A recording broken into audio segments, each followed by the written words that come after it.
Welcome to Word Up Rock and Roll Stories with Mike B. In-depth conversations with the world's best singers and musicians. Sponsored by the Waterloo Music Bar, Blackpool. Small venue, massive attitude.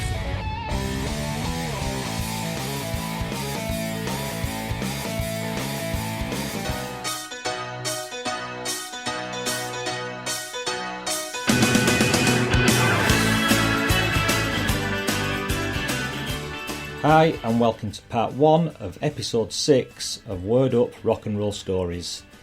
This two-part episode is with someone who I consider to be one of the best songwriters of a generation, the frontman with the Wonder Stuff, Miles Hunt. I first became aware of the Wonder Stuff as a 20-year-old around 1988, and they quickly became one of my favourite bands. The first 3 albums are still up there among my favourite albums of all time. Having met Miles a few times previously and knowing what an excellent storyteller he was, I knew I wanted to interview him. But for the past 6 years, I've only ever worked and interviewed for rock and metal based publications. So with the sole intention of getting a few stories out of Mr. Miles Hunt from the Wonder Stuff, I started this podcast. With 5 episodes under my belt, Miles agreed to have a chat. So I drove down to Shropshire on a beautiful July afternoon to have a few pints and a chat in the beer garden of Miles's local pub. Because Miles is such a good storyteller, I'm making this my first two-parter. In part 1, we talk about the new Wonder Stuff lineup and the new album Better Being Lucky, his younger years and the inspiration he took from his rock star uncle, and we talk at length about the formation of the Wonder Stuff and Miles's obvious love for his 3 original bandmates.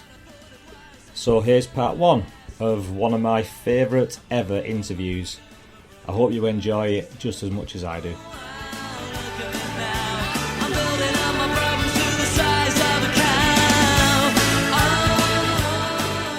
And just as we start, a car comes by. We're outside in the beautiful Shropshire countryside at the back of your local pub. We are indeed. We've got Winky, your dog, under the table that will probably bark every time someone goes past, but that's all part of being in the countryside, isn't it? There you go, yeah. You're saying you've lived here for around 25 years now? Yeah, came here in 95, so 25 years next year. When you first moved here, did you think that you would make it your home for life? Or, I did. You knew straight away? I did. I bought it just as somewhere to come to for weekends. I still had a place in London. But then after about, 2 or 3 years, I'd be sitting in London thinking, what am I doing here? I don't like being, I'm not needed here. Yeah. So I got rid of that flat and came here for good. But I think when I remember the day that I came to see it, I only looked at one house, this was it. Right. I'm like, that's where I need to be. And then I just went for a short walk around. I'll get a dog and I'll die here. Hopefully not very too soon. But I honestly, like the first day, I'm like, this is where I want to be.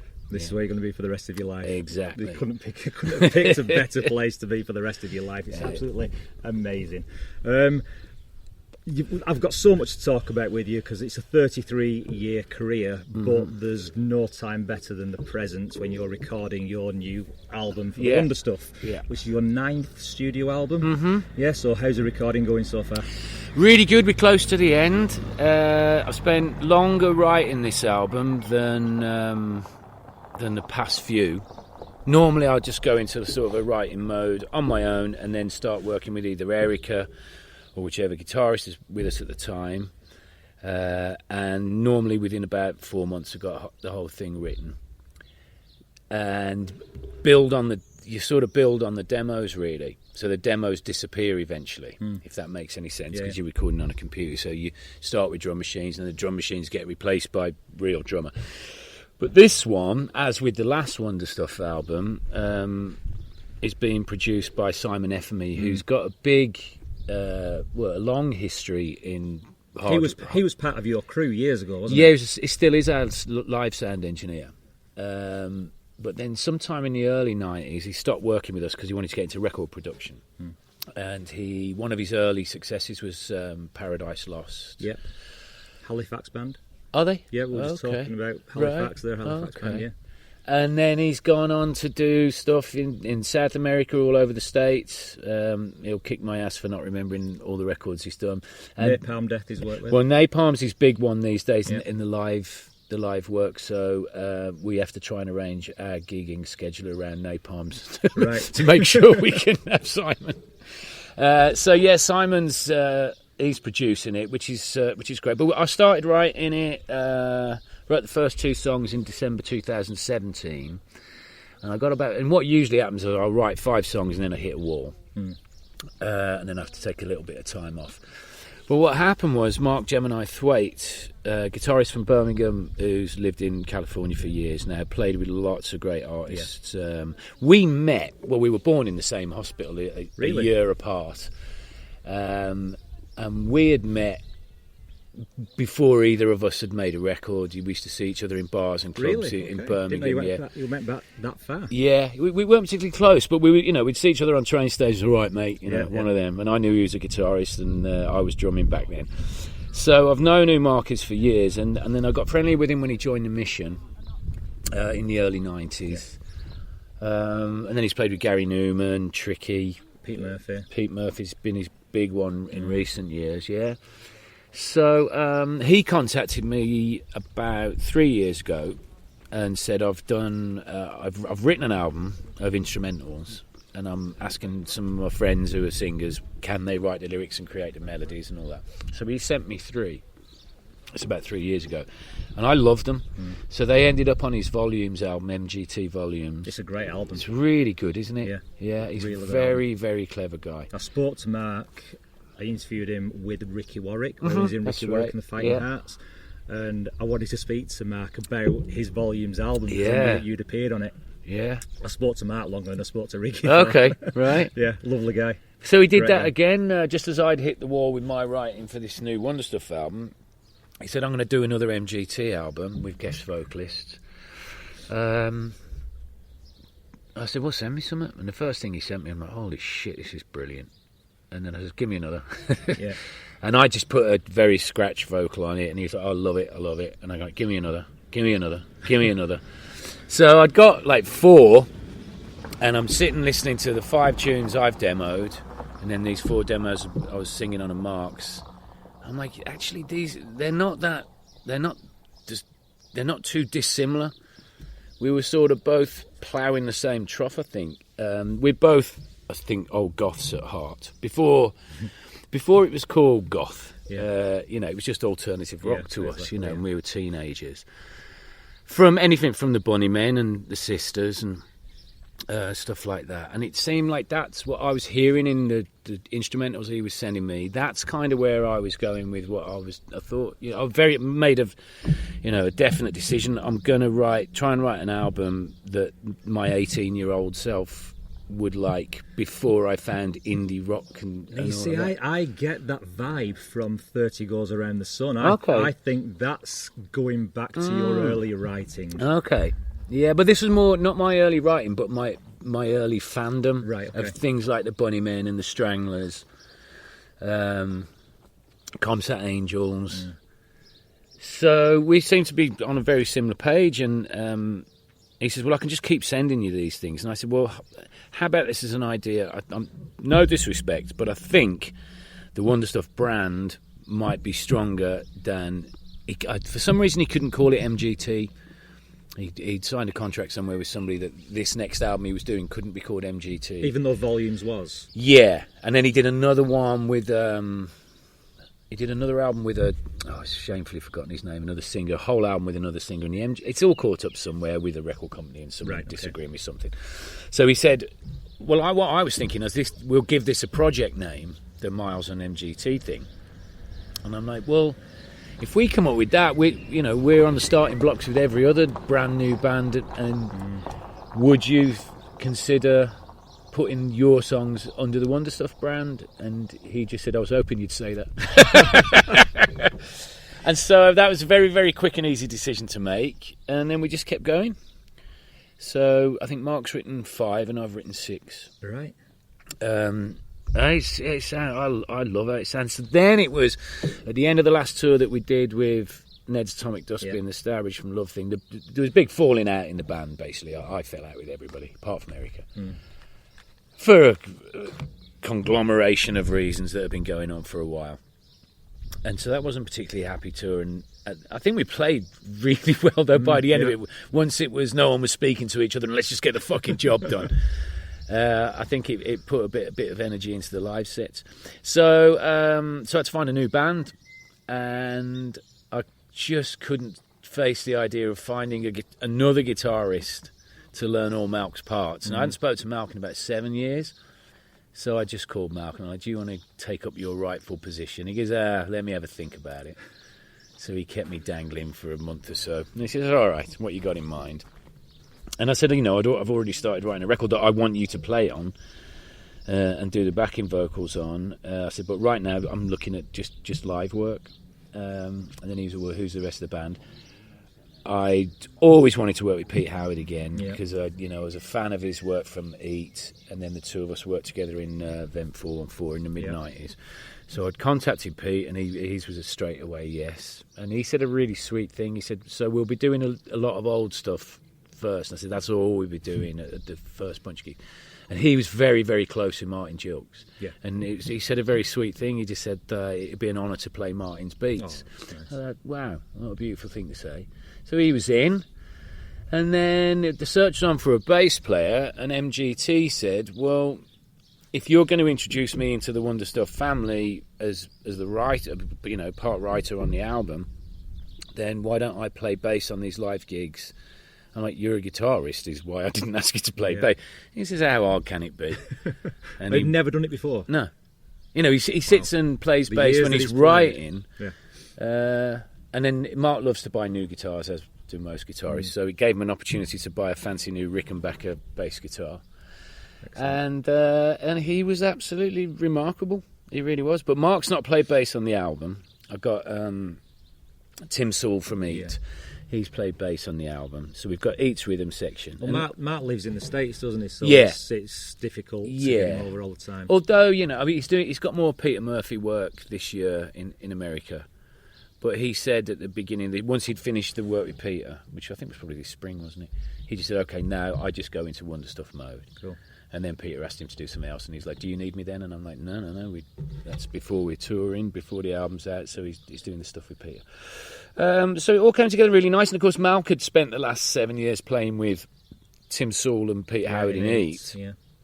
And then Malk's got another band with Ange from Eat called Holy Apes, which is sounding pretty remarkable, the stuff I've heard. Yeah.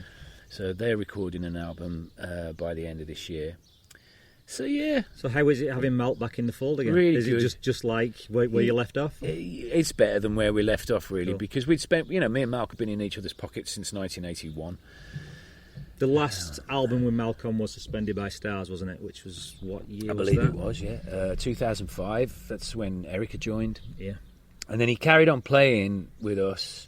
And I think my frustration with Malk at that point was I wanted to follow up Suspended by Stars quite quickly, but I wanted Malk to lead the writing because there's nothing he's ever shown me as an idea of have I ever turned down.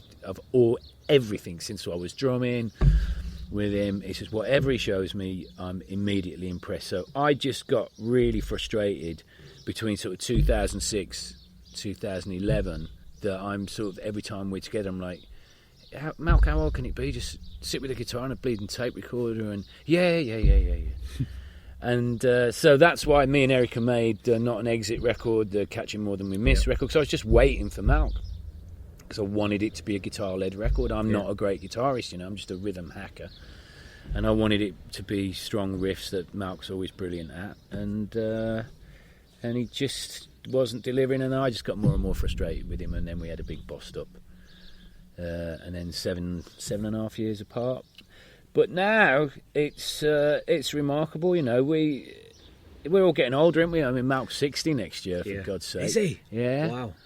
And I knew he was a lot older than you, but not that much older. Yeah. I thought it was like 4 or 5 years. Really, it's funny, isn't it? It's like when I met him, I was 15, he was 21. And that felt like a big gap. But then when we were both at the end of our 20s or, into our 30s, 40s, seemed like there was no gap the between gap us. shorter, And now suddenly I'm going to be left in my early 50s and he's in 60s. It's like the gap's back. It's weird. It's really weird.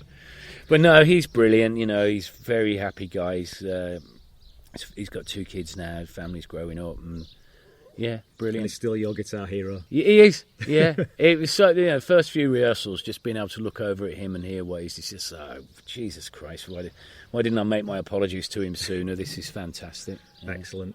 Let's talk about the title, Better Being Lucky. Yeah. Can you explain why you named it that?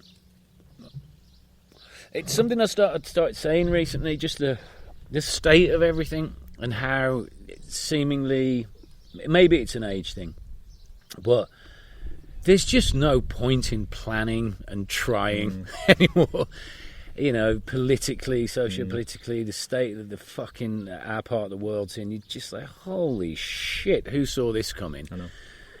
And seemingly that's only going to get worse. And so just planning for stuff, trying, just the lunacy, the disappointments, the how the fuck did we end up here? You're better being lucky. You just rely on luck, because everything else is going to be a fucking disappointment. So that was a lyric I started messing around with. I sort of dropped to like the heavier side of the subject matter. But it's the title of a song on the record, and our designer Phil Birchall, who's been doing our design work since Catching More Than We Miss, who's a very, very close friend now, and he's like, come on, give me a title for this album. I really want to start giving you ideas for sleeves and all of that type of stuff. This was a year ago, and I'm like, I got. There's a song on there called "Don't Anyone Dare Give a Damn," and all it was from is all the songs that I wrote on the album are in the tuning of Dadgad. So the DAD, GADs, Don't Anyone Dare Give a Damn. It just was messing around with sentences because I'd got loads of songs just called Dadgad 1, Dadgad 2, and I sort of like that, which is of a similar meaning to Better Being Lucky, really. Just don't give a fuck anymore. Yeah. And Phil didn't like the sort of negative connotation of that. And then he's like, give me another title. There's a song called Better Being Lucky. He goes, that's it. I got it. I can see the whole thing. And he's done a really nice job on the design. It's a great cover. Yeah, really. Each letter is like a poison pen thing. Each letter is poisoned penned from a famous sign on a Vegas casino. Really? Yeah. Cool. They're probably 1950s and 60s ones. And then he's taken the Better Being Lucky thing as gambling and in the background you got like playing cards, roulette wheels and all that. Yeah. It's nice. I love what Phil does because he kind of takes what Hazel used to do in the fact that things will have 3 colours and black, and that it looks over photocopied and sort of pop arty because he was a fan of Hazel's stuff. I used to love all your album covers.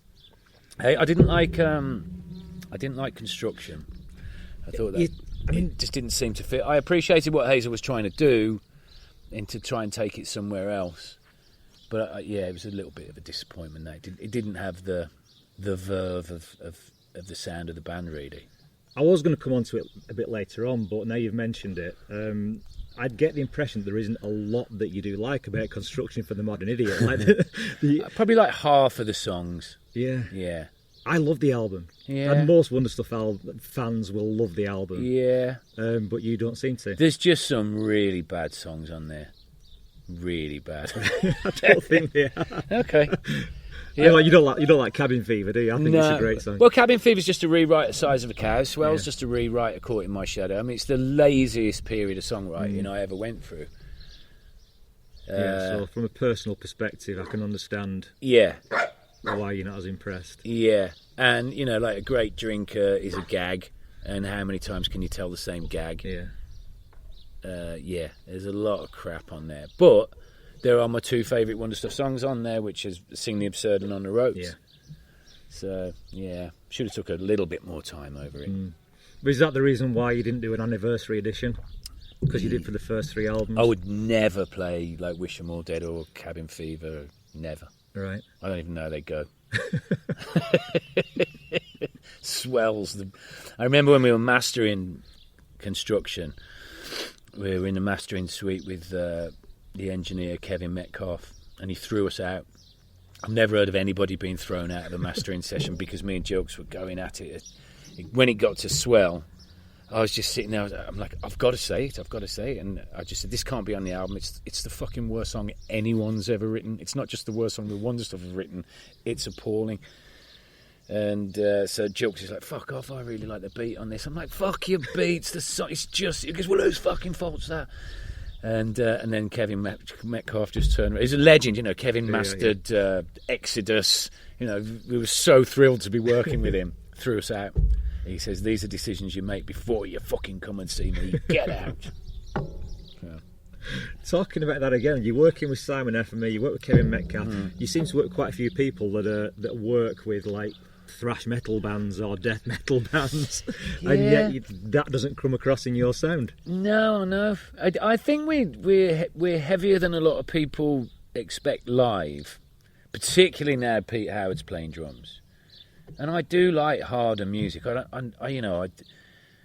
didn't grow into hating Primal Scream. Like I hated them from the minute I heard their first sort of John Peel session. It's just so weedy. So I've never really been a fan of fey, weedy, clean guitar music. I like thunderous drummers and all that type of stuff.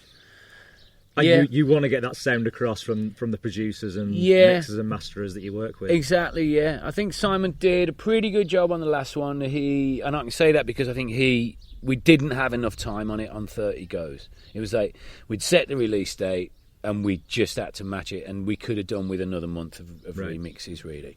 I'm still very happy with it, but he said that post finishing the record. So this one, even if we don't get it done by the date we have set ourselves, I think we'll delay the release if it comes to it. I want this one to be right. It's the songwriting's too good, and I can say that because MGT's had such a great hand in it. Yeah, I'm just really impressed with everything he's done. Yeah. And you set the month as October, but you haven't set the date yet, have you? So there is a date, and now I perhaps shouldn't say it in case it's like a week or two late. But that's all it will be. Is a week or two late. It's just, and it's only come to my mind like yesterday when my manager Tom was like, "When shall I book the mastering date?" I'm like, "Fucking record's not finished yet. Don't do that." So how close are you to finishing the record? Well, Erica's got 4 more songs to play and sing on, and I think there are 5 more for Malk to do backing vocals and guitar on. But your parts are all finished? Yeah. Tim, Pete, me, MGT, we're all finished. Excellent. Yeah. So worst comes to the worst, we can stick it out as a 4-piece with no violin. No violin, yeah. No guitar. Right, let's go right back to the beginning then, from when you were growing up. Obviously, your Uncle Bill was a rock star by the time when you were born, probably, was he? No, not when you were born. It was shortly after those, early 70s. Well, I think it was late 60s. He got asked to audition for The Move, and he was in the late lineup of that.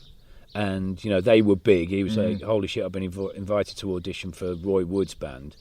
We've talked about that recently.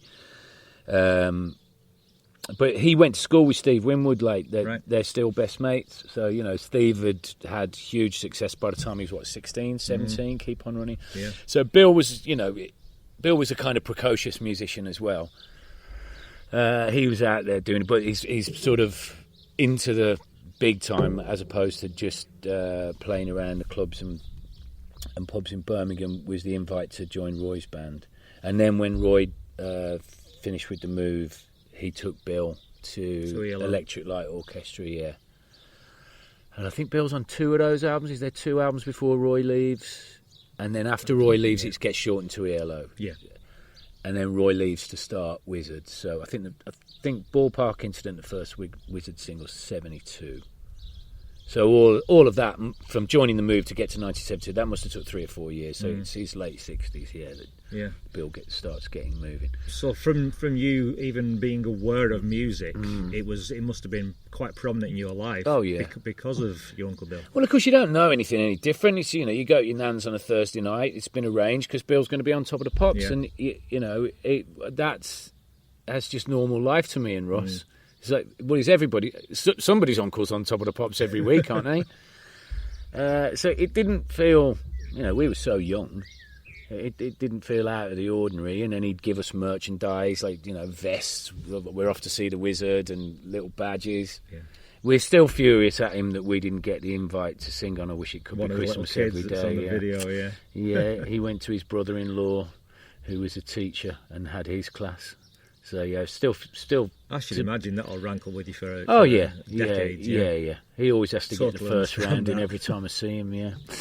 So and then of course that Slade were, as far as we were concerned, from Birmingham, although they were from the Black Country. Yeah. And Slade were the biggest thing on the fucking planet when you were 8 years old, 6 or 7, 8 years old. And there was a great sense of pride in that, Slade, God, do they really just live up the road? Dave Hill famously bought the house next to the girls' school in Solihull that we could drive past. That's Dave Hill's house. Saw the Jensen. So it was just in us. It was in us. And Dad started mine and Russ's record collections when we were very young with Come On Feel the Noise by Slade. Yeah. And there it began.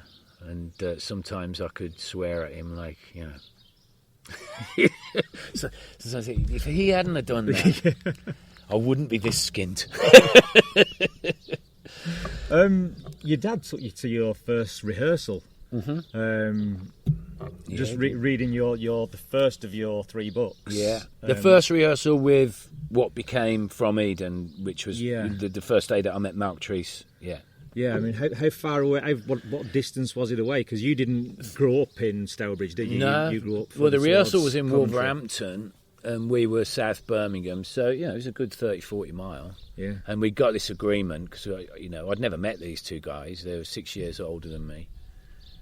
And my old man said, all right. So it was at the Polytechnic in Wolves, and my old man said, what I'll do, I'll stay when you jam.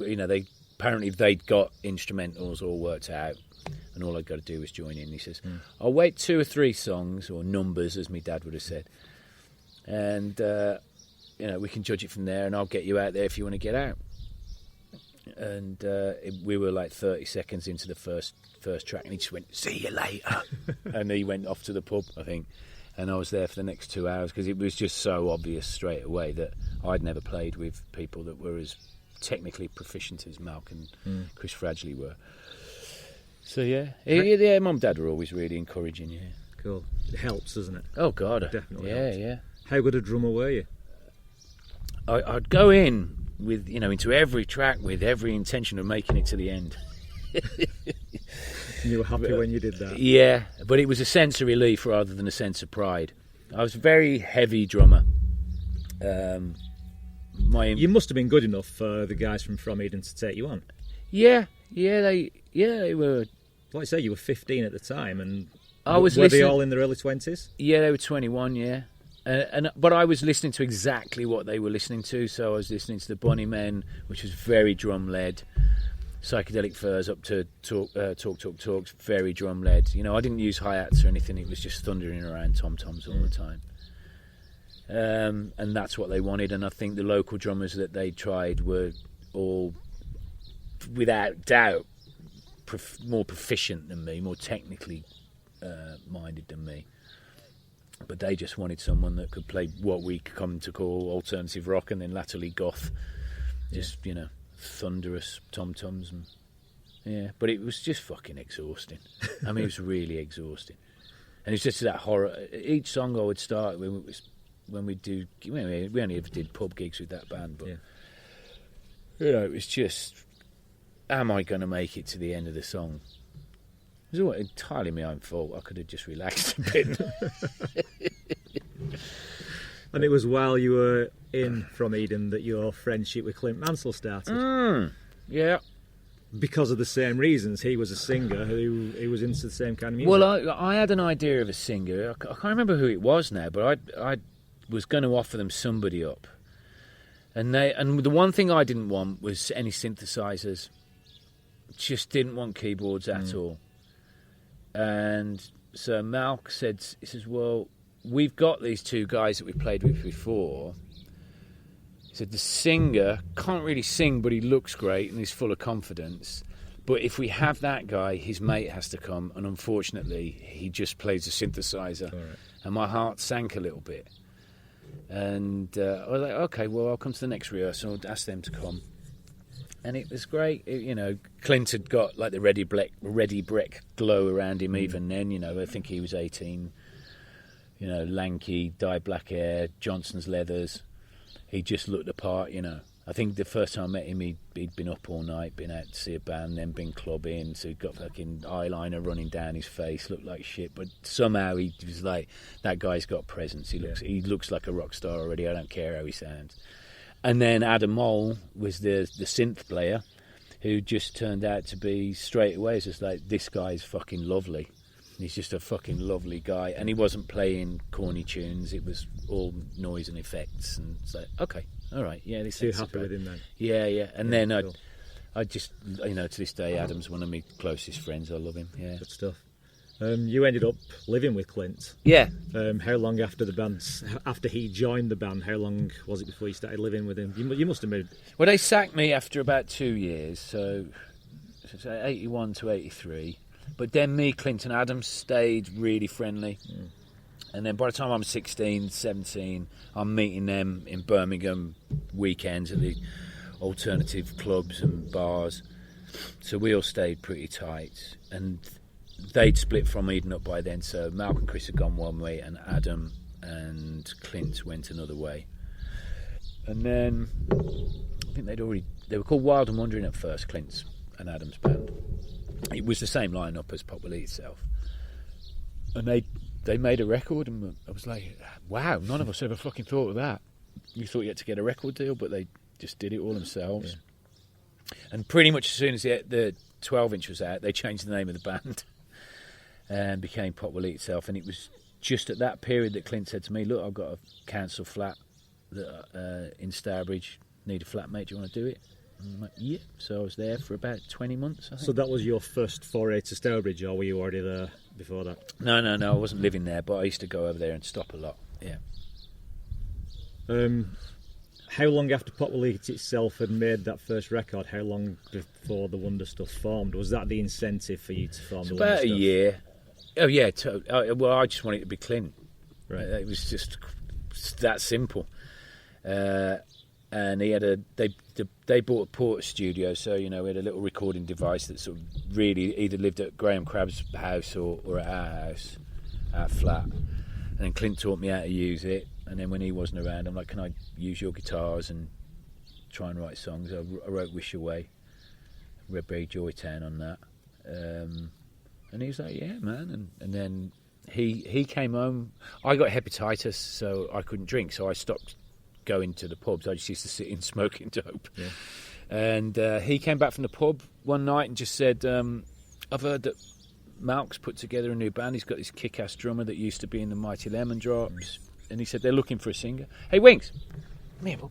Come here, Bob. Getting caught up there. Come here, mate. Come this way. Try the other way. You're going to do it. I'll get him some more water. That's it, Bob. Come on. Come on, mate. There, Come on, mate. That's it, sweetheart. Yeah, I'll show some more water, pal. Not the bit I just threw at you. Did he trip you over there? No, I tripped over myself. Okay, well done. Yeah, Pop. That was me pouring water for my dog, not one of us randomly pissing in the football. Yeah, mate. What were we saying? Yeah, so he said Malk's looking for a singer. He goes, why don't you ever go? You've written these songs. So I went down there and to their rehearsal. And the only thing I wasn't worried about for the very first time standing up with a guitar. Clint lent me his amp and his Vox electric guitar. I wasn't worried about that. I wasn't nervous about that. I was just nervous about not liking the drummer, because my head, since I was a kid, had just been in drums. Yeah. And as soon as Martin Gilk started playing, I'm like, I got nothing to worry about. This guy's so much better than me. And then the bass player, Chris, he didn't like I took in a couple of ramshackle little ideas. and Chris didn't like them. I think he wanted to go more sort of classic rock route, and I didn't suit that. And Martin and Malc agreed that, all right, well, we think Miles is doing a fairly decent job, so let Chris go. Yeah. And then when did Rob join? Well, Richard March from Poplar itself helped us for a couple of rehearsals on bass, and then Malc turned up at my flat one day and just said, Punky Rob's back in town. So you knew him from old? I was terrified of him. He's only 3 years older than me, but again, you know, when you're 16 and going to like JB's in Dudley, going to gigs there, there was just this terrifying looking goth sort of nut that would look at you and he'd just go, all right, Milo. That's all I'd ever get from him. And I'd just go, right, Punky Rob, and then get away from him. That's the first time I'd ever heard that you called him Punky Rob. Punky Rob, yeah. So that's who he was. And he'd been known well in the sort of Stourbridge, Kings, Winford scene, and he'd been in sort of thrash metal bands. And then he met a girl from Croydon, I think it was. Anyway, he moved to London for a year, and that's why Malc said Punky Rob's back in town. I'm like, holy shit, I can't be in a band with Punky Rob. He's terrifying.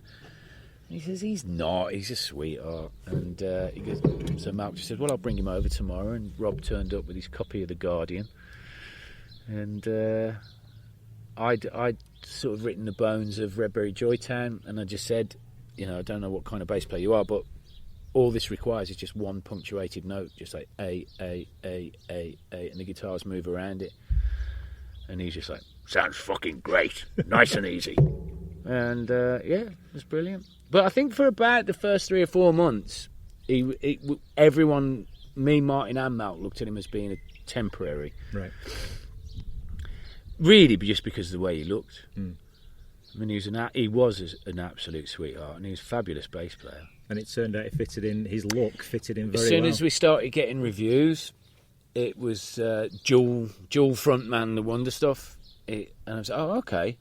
So people noticed him.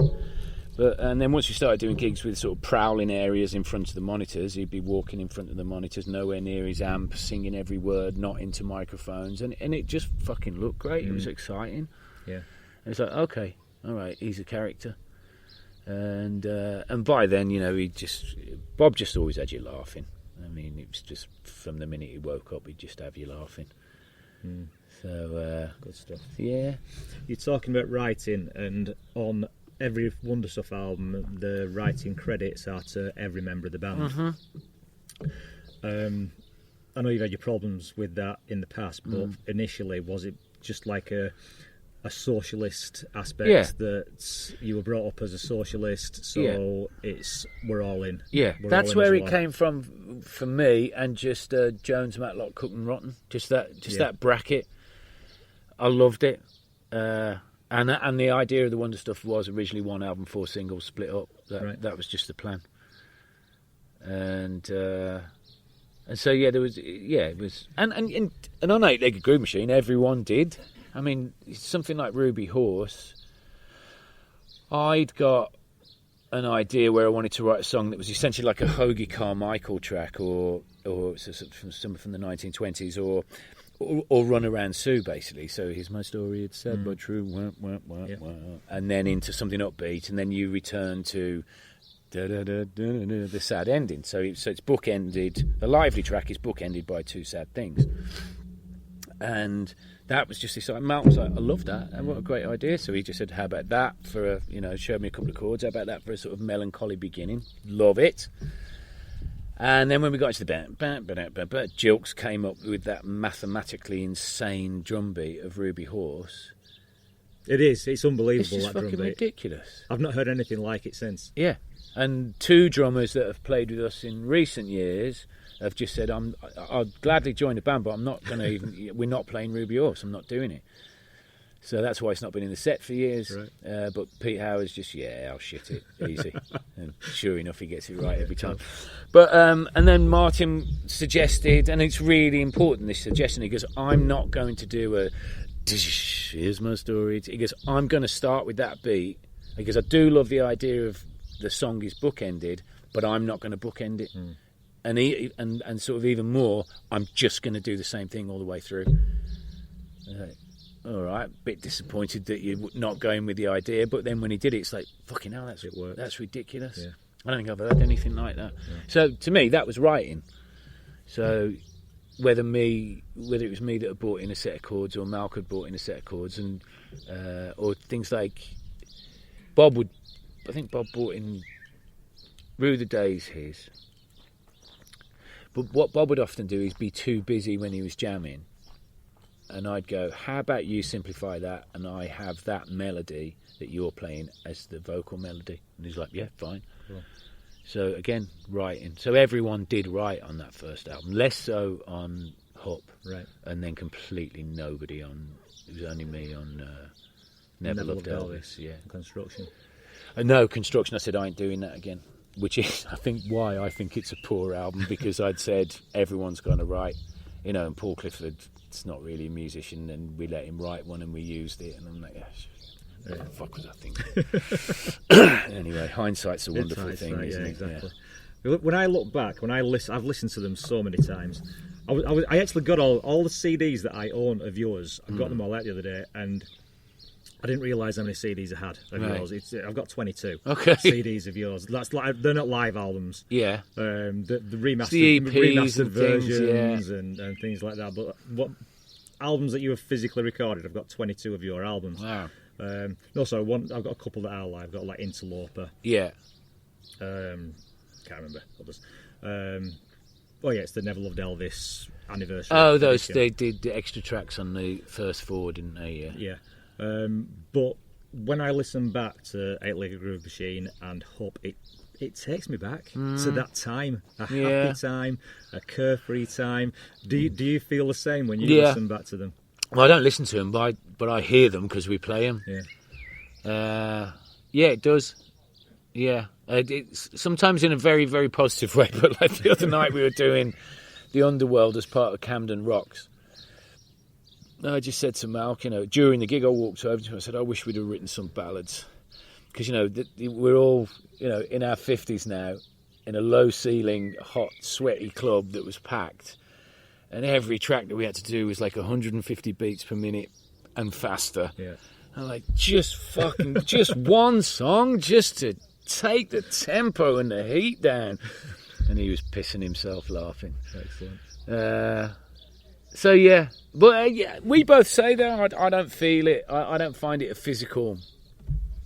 I don't find it physically difficult to still be able to do it. I think I always complained about the heat back then. But the sets, what I really liked is when our sets were like 20, 25 minutes, when that was all we had. Yeah. And then doing those smaller clubs with the low ceilings and no air conditioning, then it's like, right, just fucking hell for leather for 25 minutes. But now we have to do 90 minutes plus. So it's... and I thought, I'm going to buy a new suit and I'm going to wear this. I like this suit. I'm going to wear that on stage. Jesus Christ, is that ever a mistake? Yeah. Woolen suit on stage. Well, you can laugh back at it now. I'll do it again as well. I'll make all more sartorial mistakes. How did you handle fame, all four of you? Because it came pretty quick for you, didn't it? Me, not very well at all. Malc, I think Malc and Jilks hadn't particularly thought about it. It's not like that's something they wanted out of being in a band. I mean, all we wanted out of being in a band was to be able to just write and mimic our heroes by making records. But probably most importantly was to not have to work a 9-to-5 job. I think that was the driving force behind being in a band. Didn't a couple of them already have good jobs, though? Malc and Martin had good jobs. Me and Bob were on the dole. And, Martin took a big pay cut when we got a publishing deal where we could pay ourselves £30 a week, which for me covered my rent. Martin, gave up a good wage with a pension, and he was a skilled draftsman. Right. And all of that. And he suddenly went down to £30 a week, and his girlfriend or his fiancée wasn't very happy about that. And then within about 3 months, guess what happened there? But Martin and Malc were far more gracious with, okay, so this is fame. This is, people are going to recognise you. and they handled it in a gracious way. I just didn't. Because I was shy as a kid, and the gobshite bloke on stage was an invention. I didn't like walking through a street in Birmingham or Warsaw or wherever I was living at that time, and somebody suddenly surprising me and asking for autographs. I found very embarrassing. Because you were so shy? Yeah, I just wasn't prepared for it. I didn't like it, and my best idea of how to handle it was just to tell people to fuck off. So the stage persona ended up taking over your personal persona as well. Yeah, and I wasn't proud of it, and I'm still not proud of it, and it didn't make me a happy person. And I never. It's taken me to the last 10 years really to have a better understanding of what it is. And people don't actually want anything, and you're not under threat. They just want to say hello, maybe thanks, and then go and show their friend. Used to be an autograph, currently it's a photograph. So, I mean, now you're happy to go outside and have a fag with the fans after the show? No, I'm forced to go outside. Oh, no. right, are you? Well, no, I want to sit in the dressing room and have a fag. Yeah. That's what I want. But because of the laws in this country, you're not allowed to do that. Yeah. It was interesting when I toured with Public Image Limited last year. John Lydon and his manager Rambo, every time I saw them walk into a venue, they would pause, light a cigarette, then walk in. They were just having none of it. That's such a John Lydon thing to do. Just having none of it. And it'd be, so if I didn't see him arrive, I'd be sitting in my dressing room like, no, John's here. Right, before we have a break, I was going to come on to the Pill tour a bit later on, but now you mentioned it, let's talk about it now. You played an acoustic support set to Public Image Limited. So how does an acoustic Milo go down with an ageing punk audience that are expecting a full electric Pill show? Yeah, well, I will always just think of it as just being the high anxiety tour. Because unfortunately I opened in Bristol, then down to Bournemouth, and then I was ready to throw the towel in because we just had these knucklehead Pill fans in. Fair enough, Pill's what they'd pay to see. And they were just thrown back to that time where you give the support band hell just because they're the support band. Thankfully they didn't revert back to the old spitting days. That hasn't come back. But they were just horrible to me, and it was, and because it's acoustic, you're just hearing all this abuse. And of course, all the bullets in my gun have been taken out because all my good audience put down lines I've nicked from John, so I couldn't use any of them. But there was a few old Sam Kinison lines I could remember. And then once I'd done that, I'm like, shit, I can't go out and watch Pill in the audience now because I'm going to get my fucking head kicked in, So it was only the first 2 dates, and I think there were 4 or 5 more, and there was Manchester and Glasgow yet to come. And I just thought, well, if Bournemouth and fucking Bristol were that bad, wait till you get up north. It's just going to be so much worse. And it was the complete opposite. It was the absolute. I remember walking out, just a bag of nerves, thinking, why am I doing this? And walking out stage in Glasgow, and it was just like a whole front row of Wonder Stuff T-shirts. I'm like, fucking brilliant. Thank you. It was great. And then Lydon caught me the one night because Rambo had been saying to me, John wants to see you. And I don't bother him. I've met him before, leaving bees. John's wife's not very well. He's got her on the road and taking care of her. And I'm like, please don't bother him on my account. I've met him before. No, John wants to see you. And that went on for 3 or 4 days. And then we get to Glasgow, and I was walking past the venue, having been the pub, show's over, and I see Rambo in the door, and he goes, John wants to see you again. And he takes me up into the dressing room, and he opens the dressing room door, and I know Lou quite well, the guitarist from other areas. Yeah. So it's a friendly environment to be around. I know the crew, and their crew are lovely. And Rambo opens the door and goes, John. And he goes back to the door. He goes, I've got someone wants to see you. And I'm like, I didn't ask. And John, without looking up, just goes, what cunt have you brought in here now?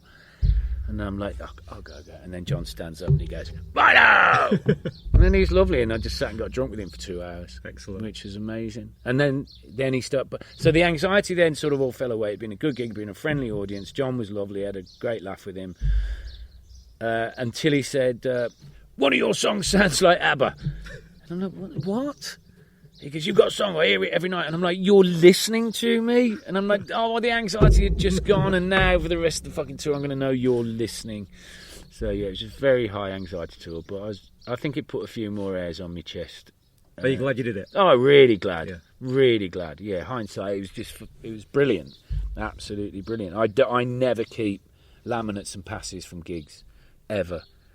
But I've kept that one. Yeah, cool. Yeah. I mean, John's really the reason I do it.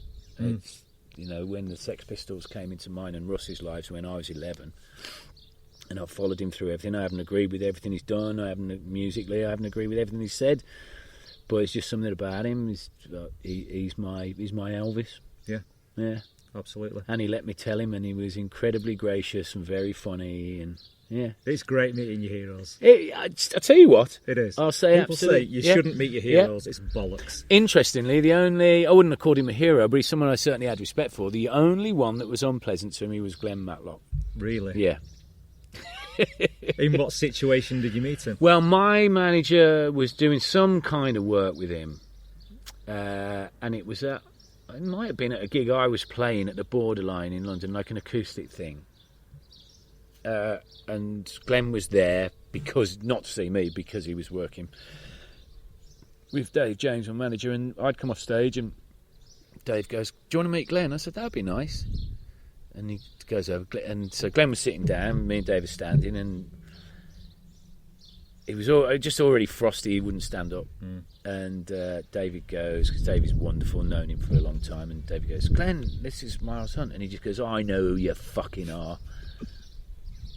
I went, all right, mate, fine. And that was it. Yeah. Yeah, fine. Maybe he'd had a long drive from wherever he'd come from, Glasgow or something. Yeah. Oh, and then Ian McCulloch was unpleasant to me. Oh, was he? The first time I met him. He's quite skillful. And he was one of your heroes. Yeah. Yeah. And then the second time I met him, where I'm making a beeline for him, because I've plucked up the courage full of booze to have a go at him about him being rude to me the other time I've met him. And he was absolutely adorable the second time. So. Again, I was the same with me with Joe Elliott, like I was mentioning to you earlier on. I'd had a experience with Joe Elliott where I just thought he was a complete diva. Right, okay. But basically, it was on a night out in Sheffield. Yeah. And two girls asked for a photograph with him, and I said, sorry, I'm on a night out. Yeah, yeah. And I just thought, you diva. All you have to do is stand there and take a photograph for 5 seconds. Right. But then when I interviewed him, he was the loveliest person you could meet. But it never is 5 seconds. Once you say yes to one person, a fucking queue appears and your night is ruined. Yeah. And I fucking hate having my photograph taken. Always did, because the shy thing. Yeah. Well, I've got a totally different perspective on that first meeting with now then. Yeah, I totally understand that. It's never just one person. That's it, but people can perceive that in totally the wrong way, can't they? Just as it's I did. Embarrassing. And then and see, me and Clint and our gang when we were teenagers, if we'd have been clubbing, and I think this did actually happen, I think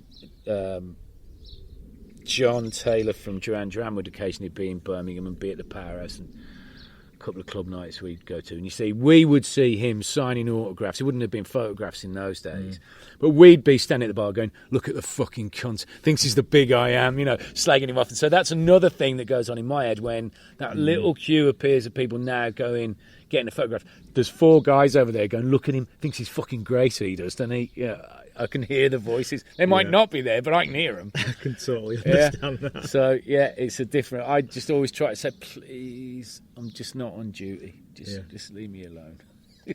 Just out with me, mates.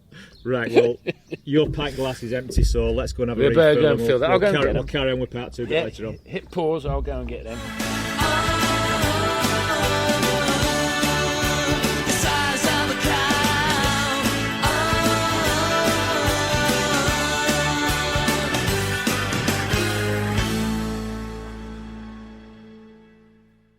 So there we have it, part 1 of my interview with Miles Hunt.